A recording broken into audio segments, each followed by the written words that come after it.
Hello there. Wanted to take a quick moment and talk a little bit about the TRON ARES Identity Disk project I've been working on. It kind of developed, I was wanting to push myself to learn more of SolidWorks 3D modeling software's features, kind of its tool set, be more familiar with the capabilities, and I figured this would be a really cool project to kind of learn that on, just due to some of the abnormal shapes, some of the detail features, the knurling and everything on this project. And I've always been obsessed with Tron. Since '82 Tron, Legacy came out, beautiful movie. Ares started debuting as far as like teaser trailers, different little images that are sneaking out. And one of the things that stuck with me was Ares' new identity disc.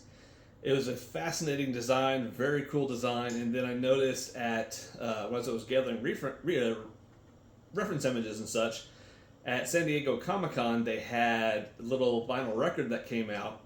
And on the back of the package, it had, it's a 2D drawing, but it has a bunch of the great little details where it has little holes, where it has little, indentations, and using that and cross-referencing some of the images and the teaser art that came out, I was like, I think I have enough to go on. And so I started, modeling from there, going down the rabbit hole, as it were, and making really good progress. Came out with this design. This is my V1. I printed on my Bamboo Labs H2S, did everything in PETG, including the lenses.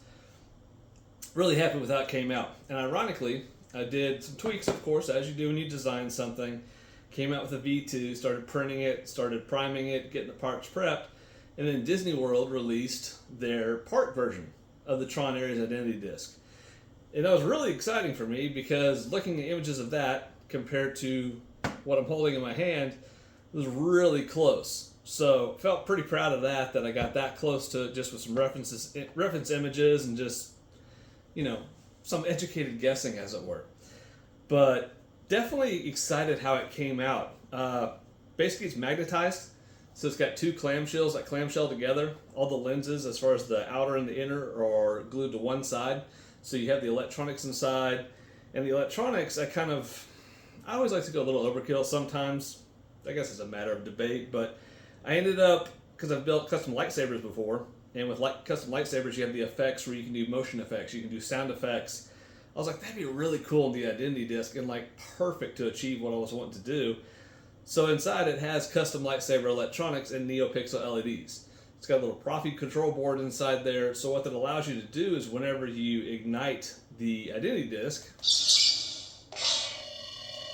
you have power on effects, you have lighting effects, like the outside I have pulsing, kind of has a little energy ring on it. But with the Proffi, because it has little motion sensors on the control board, it allows you to do motion effects when you're moving the disc.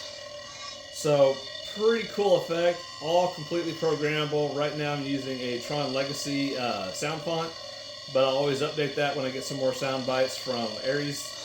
But yeah, very happy how it came out. It's a really cool piece to actually be holding in your hand, and really excited to see the movie, see what this actually identity disc does in person, and yeah, it's been a fun project. Looking forward to more of them and more updates on it. So that's a quick recap. Let me know what you think about the movie when it comes out. I'm excited seeing it tomorrow, so looking forward to it. Till then.